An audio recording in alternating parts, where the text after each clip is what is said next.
I moved into the building 2 weeks ago. Quiet street, cheap rent, and a strange rule from the landlord. Never open the basement door. She said it casually. Old woman, frail voice, almost as if it were a joke. But there was something in her eyes, something that made the air feel colder.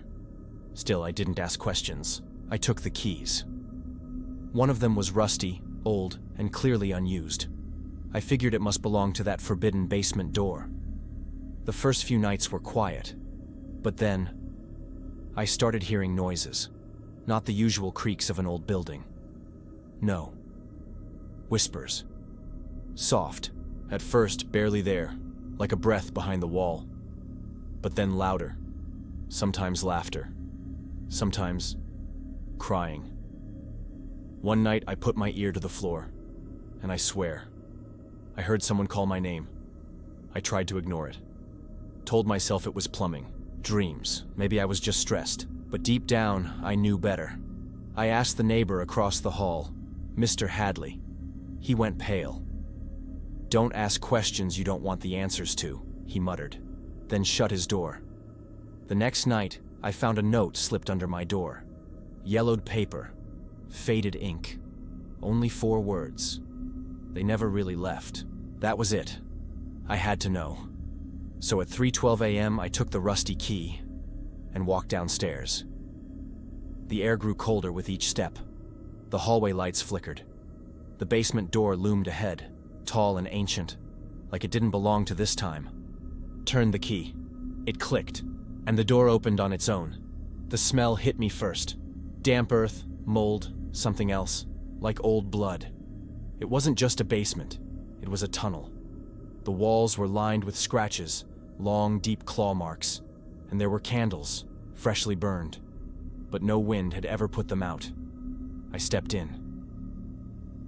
At the end of the tunnel, there was a room. Stone walls, a chair in the center. On it, a tape recorder still spinning. I pressed play. At first, static. Then a voice. "If you're hearing this, it's too late." The door behind me slammed shut. The recorder stopped, and the whispers returned closer this time. I turned and saw shapes in the dark, pale faces, hollow eyes, mouths stitched shut. But the whispering never stopped. They circled me, and one of them reached out and touched my chest. It burned. I screamed, but no sound came out. Then one of them leaned in and said, "You heard us. Now you belong to us." I woke up in my apartment, gasping, sweating, but the key was gone. I ran to the basement door. It was sealed shut, like it had never been opened. But I hear them now. Every night, calling my name, scratching at the walls, waiting. And sometimes in the mirror, I see their eyes behind mine. Sometimes just in reflections. Sometimes when I blink.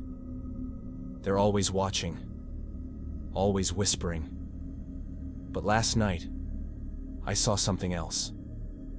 A dream, or maybe a memory that doesn't belong to me. A dimly lit living room. A teenage boy yelling, a girl crying in a corner. A woman, thin, trembling, begging a man to stop.